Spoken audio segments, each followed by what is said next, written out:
Ó Mãe Santíssima, intercedei por nós para que possamos bem compreender os ensinamentos de vosso Divino Filho, nosso Senhor e Salvador Jesus Cristo, e as explicações dos pais da Igreja. Ó Virgem Imaculada, ofereço-vos este trabalho e peço que abençoeis aqueles que o ouvirem, e que seja para a maior honra e glória de Deus. Amém. Senhor onipotente, purificai o meu coração e os meus lábios. Vós, que purificastes os lábios do profeta Isaías com carvão em brasa, e dignai-vos, por tal modo, purificar-me com a vossa misericórdia, para que possa dignamente anunciar o vosso santo Evangelho. Por Jesus Cristo nosso Senhor. Amém. Senhor, abençoai-me. Que o Senhor resida no meu coração e nos meus lábios, para que anuncie digna e convenientemente o seu Evangelho. Amém. Evangelho de Nosso Senhor Jesus Cristo, segundo São João. O encontro com Nicodemos.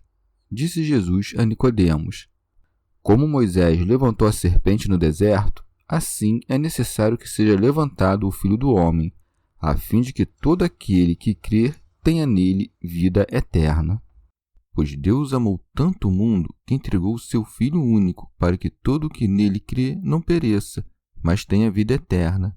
Pois Deus não enviou o seu Filho ao mundo para julgar o mundo, mas para que o mundo seja salvo por ele. Quem nele crê não é julgado.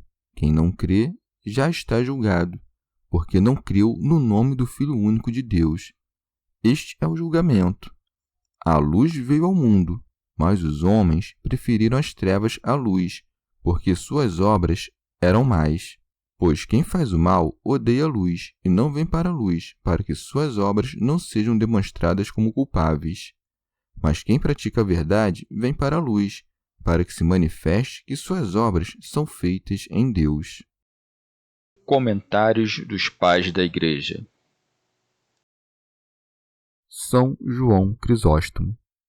Vê como aquelas coisas que temos por alteadas são indignas da grandeza do Filho de Deus. Não somente está no céu, mas em toda parte. De fato, ele preenche todas as coisas. Por ora, entretanto, tendo em linha de conta a estupidez de seu interlocutor, logra a pouco e pouco convertê-lo. São João Crisóstomo. Depois de ter explicado os benefícios do batismo, o Salvador agora expõe suas causas, ou seja, a cruz. Como Moisés levantou a serpente no deserto, assim é necessário que seja levantado o Filho do Homem. São Beda. Ele introduz o mestre da lei mosaica ao seu sentido espiritual, ao recordar-lhe certa passagem do Antigo Testamento, que é a figura da paixão de Cristo e da salvação dos homens. Santo Agostinho. E, de fato, muitos foram os israelitas que morreram no deserto, vítimas do ataque de serpentes. Por isso, Moisés, obedecendo a uma divina injunção, levantou a serpente de bronze, para que se curassem quantos a contemplassem. Ora, esta serpente erguida é símbolo da morte de Jesus Cristo, como se a causa do mal se desmudasse em imagem da cura. Com efeito, a morte entrou no mundo através da serpente, quando ela persuadiu o homem a pecar. Ora, nosso Senhor não carrega na carne o veneno da serpente, senão somente a morte. Assim, sua carne, que guardava apenas semelhança com o pecado, embora apartada da culpa, foi punida, para que destruísse na carne o pecado, a pena e a culpa. Teofilacto Diócrida. Considera agora a relação entre o símbolo e a verdade. Qual a serpente de bronze que tinha figura de serpente, mas não veneno, assim nosso Senhor veio na carne, mas não no pecado. Por levantado, entenda-se erguido no alto, santificando o ar, depois de já tê-lo feito a terra quando passou por ela. Este levantar também designa-lhe a glória, porque a elevação da cruz fez a glória do Senhor. Quis ser julgado pelos homens e a sentença que passaram contra ele tornou-se juiz de Deus contra o príncipe deste mundo.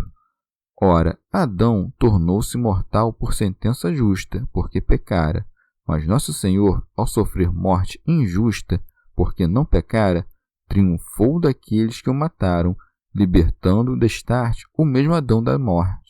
O demônio, de fato, foi vencido de todo em todo, porque se mostrou incapaz de induzir no Salvador pregado à cruz sentimento de ódio contra seus algozes. Ao contrário, crescido o amor que lhes tinha, orava por eles. Foi assim que a cruz de Jesus Cristo tornou-se-lhe exaltação e glória. São João Crisóstomo. Nosso Senhor não disse: convém que o Filho do Homem seja suspendido, mas levantado, pois que lhe pareceu mais prudente falar por essas palavras. Serviu-se desta expressão para indicar a relação íntima entre o Antigo e o Novo Testamentos, e a nos dar a saber que não foi vítima contrafeita de sua paixão. Santo Agostinho.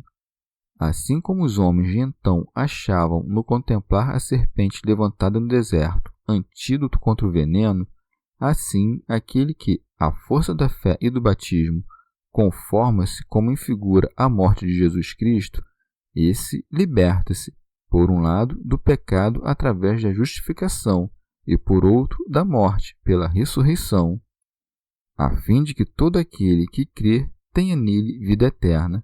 Dito isto, se os pequeninos acham-se livres do veneno da serpente, que proveito lhes traria o conformar-se à morte de Cristo por meio do batismo? São João Crisóstomo. Atenta também que Nosso Senhor lhe ocultou a própria paixão, a fim de que suas palavras não o pusessem triste. Fala, contudo, abertamente do fruto dela. Ademais, se vencem a morte os que creem no crucificado, tanto mais haverá de fazê-lo o mesmo crucificado. Santo Agostinho. Vai diferença entre o símbolo e a própria coisa. Aqueles eram salvos da morte para que continuassem a viver no tempo. Estes, porém, para que tenham vida eterna. São João Crisóstomo. Quando Nosso Senhor disse: é necessário que seja levantado o Filho do Homem, estava a indicar verdadeiramente a própria morte para que Nicodemos não se quedasse contristado e não o tivesse por um homem comum, cuja morte resultaria inútil. Nosso Senhor, pois, retifica-lhe o pensamento ao ensiná-lo que o Filho de Deus será entregue à morte, e que esta mesma morte tornar-se-á a causa da vida eterna. Pois Deus amou tanto o mundo que entregou o seu Filho único para que todo que nele crê não pereça, mas tenha vida eterna. Como a dizer: não te admires de que me cabe o ser levantado na cruz em proveito da tua salvação, porquanto o Pai, que nos amou a ponto de entregar o próprio Filho nas mãos destes ímpios servos, assim houve por bem. Pois Deus amou tanto o mundo.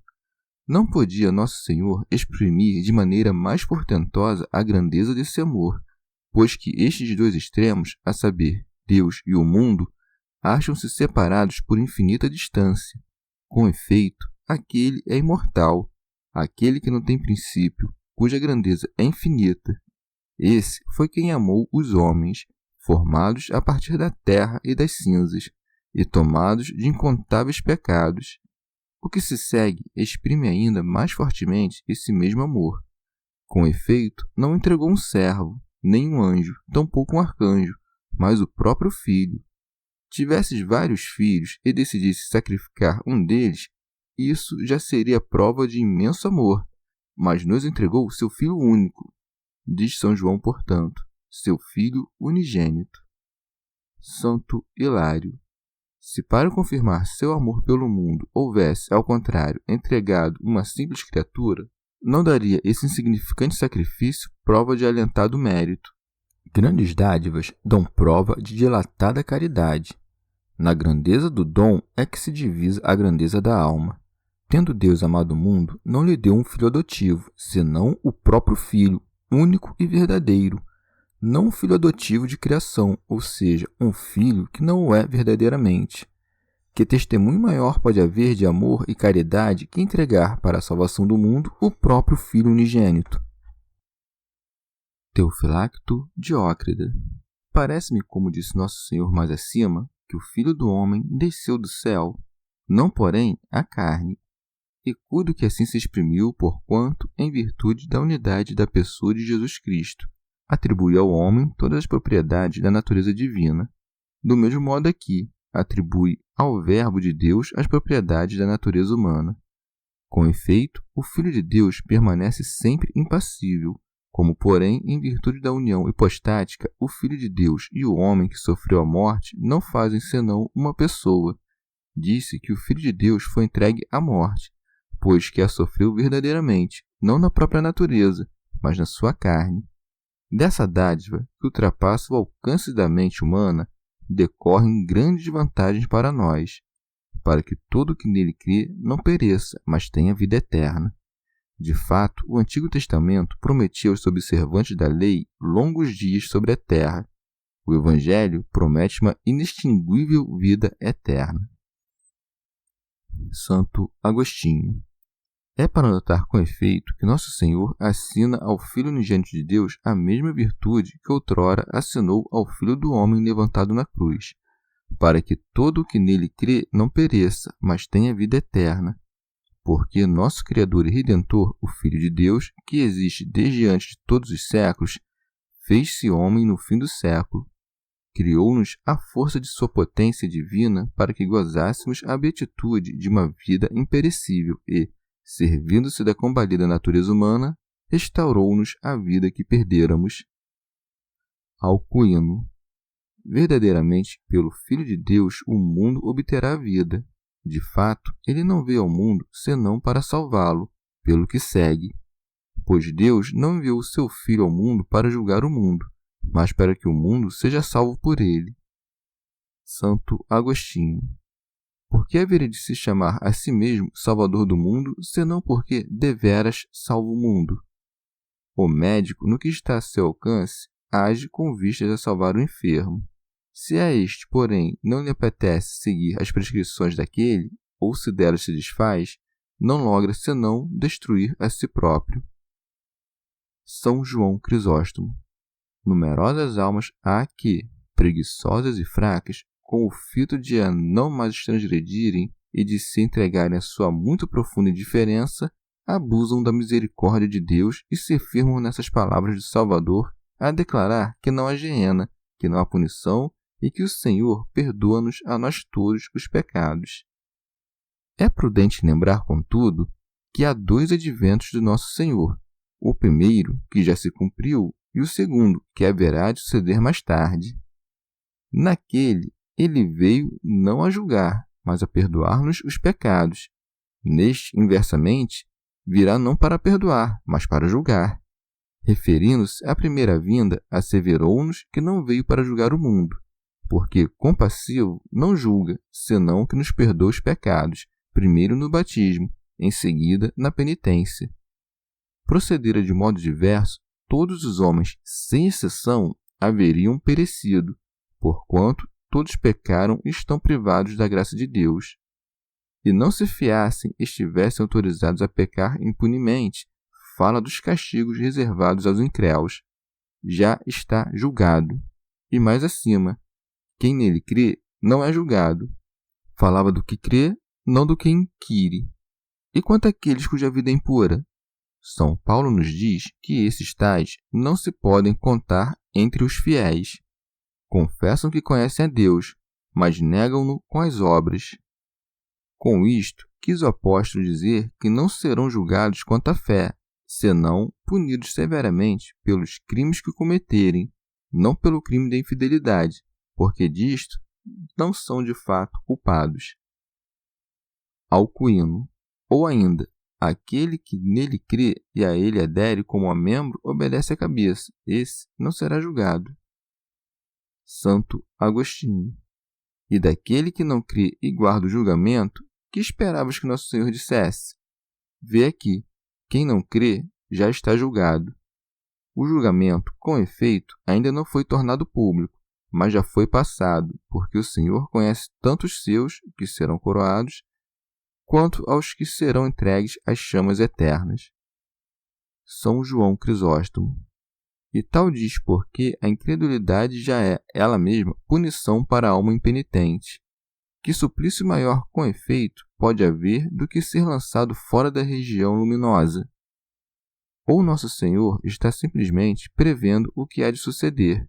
De fato, o homicida, mesmo antes de passada a sentença, já está condenado pela natureza do crime que cometeu. É do mesmo modo com o incréu. Foi assim que Adão morreu no dia em que comeu do fruto da árvore. São Gregório. Ou então, no dia do juízo final, alguns morrerão sem julgamento. Destes está dito: mas quem não crê já está condenado, pois então não será discutida no tribunal deste rigoroso juiz a incredulidade que lhes valeu a condenação. Aqueles, porém, que sempre professaram a verdadeira fé, mas cujas obras estiveram em desacordo com ela, esses tornar-se-ão naquele dia réus e serão condenados. Aqueles que jamais creram nos mistérios da lei sequer tomarão conhecimento dos reproches do juiz no dia do juízo final, porque, julgados antecipadamente em meio às trevas da incredulidade, e não merecerão sequer o ser convencidos por aquele que sempre desdenharam conhecer. O príncipe que governa uma cidade castiga diferentemente súdito culpado e o inimigo externo. Para o primeiro, examina e discute seus direitos. Quanto ao inimigo, declara-lhe guerra e impinge-lhe, sem se ater à lei, a punição que mereces. Por que haveria de punir segundo a lei quem nunca se submeteu a ela? Alcuíno. Mas por que motivo aquele que não crê já está julgado? Por isso, porque não creu no nome do Filho único de Deus. De fato, só neste nome achamos salvação. Deus não dispõe de vários filhos que nos possam salvar, mas apenas do Filho unigênito. Santo Agostinho. Onde, pois, haveremos de pôr as crianças batizadas, senão entre os fiéis? E isto lhes foi concedido por meio da virtude do sacramento e da promessa dos padrinhos. Por essa razão, os que não foram batizados, os colocamos entre os incréus. Alcuíno. Nosso Senhor dá a conhecer a causa da incredulidade e da condenação. Este é o julgamento. A luz veio ao mundo. São João Crisóstomo. Como a dizer, acaso buscaram-na ou trabalharam com o fito de encontrá-la? A luz foi até eles, sem que tenham, por seu turno, ido ao encontro dela. Mas os homens preferiram as trevas à luz. Eis o que torna os homens inexcusáveis. Veio o Salvador arrancá-los às trevas e conduzi-los à luz. Como então haveríamos de nos compadecer de quem recusou a mesma luz? São Beda. Essa luz é Nosso Senhor mesmo, de quem escreveu o evangelista mais acima. O Verbo era a luz verdadeira. As trevas são um pecado. São João Crisóstomo. A conta que é difícil de crer no que foi dito, a saber, que o homem preferia as trevas à luz, Nosso Senhor dá a conhecer a causa dessa cegueira, quando a junta, porque suas obras eram más. Tivesse vindo para julgar, haveria nesse comportamento razão de ser. Quem tem ciência de que obra o mal, naturalmente, busca esquivar-se do juiz. Os culpados, entretanto, soem acudir de pronto àquele que lhes perdoa os pecados. Que poderia vir de mais natural para esses homens de consciência culpada do que sair a encontrar o Salvador com vistas a alcançar o perdão? De fato, assim muitos procederam, e vemos os mesmos publicanos e pecadores assentarem-se à mesa com Jesus. Há quem, entretanto, prostrado pela preguiça, deixe de trabalhar para adquirir as virtudes, contente em viver na malícia até o fim. Repreendendo a este, acresce: pois quem faz o mal odeia a luz, o que se aplica especialmente àqueles que se obstinam no mal. Alcuíno. Pois quem faz o mal odeia a luz, isto é, aquele que permanece no propósito de pecar, que ama fazê-lo, esse odeia a luz que desvela o mesmo pecado. Santo Agostinho. E como tencionam enganar, não consentindo, contudo, em serem enganados, passam a estimar a luz quando ela se mostra por si mesma, odiá-la, porém, quando a expõe manifestos. E serão castigados assim. A luz, sem revelar-se a si mesma, há de os manifestar. Amam com efeito a luz da verdade, mas aborrecem-na quando ela os reprocha. E não vêm para a luz para que suas obras não sejam demonstradas como culpáveis. São João Crisóstomo. Ninguém há de reprovar um pagão por viver de acordo com seus deuses e doutrinas. Os discípulos de Jesus, entretanto, que levam uma vida desregrada são acusados por todos que vivem retamente. Há, com efeito, pagãos a viver na virtude? Quanto a mim, os não conheço. E não falo aqui de homens doces e honestos de seu natural, pois aí não se trata propriamente de virtude. Um pagão que trave guerra contra as paixões, vivendo segundo a lei da sabedoria, isto não se vê em lugar algum.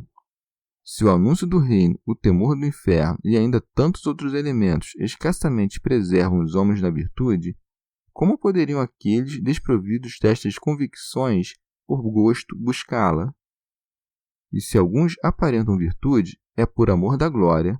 Ademais, desde que esperam não serem descobertos, não têm escrúpulos de se entregarem a todas as suas más inclinações. Se são escravos da vanglória, de que lhes serve a sobriedade e a retidão de conduta? Aí não está o reto viver. O escravo da vanglória não peca menos do que o fornicador. De fato, até peca mais grave e frequentemente. Admitamos, contudo, que haja alguns homens virtuosos dentre os pagãos. Isto não contradiz de modo algum o que dissemos, pois que, neste caso, são raros. São Beda. Em sentido moral, preferem as trevas à luz aqueles que perseguem e caluniam os pregadores que lhes ensinam a verdade. Mas aquele que procede segundo a verdade chega-se para a luz a fim de que seja manifesto que as suas obras são feitas segundo Deus. São João Crisóstomo.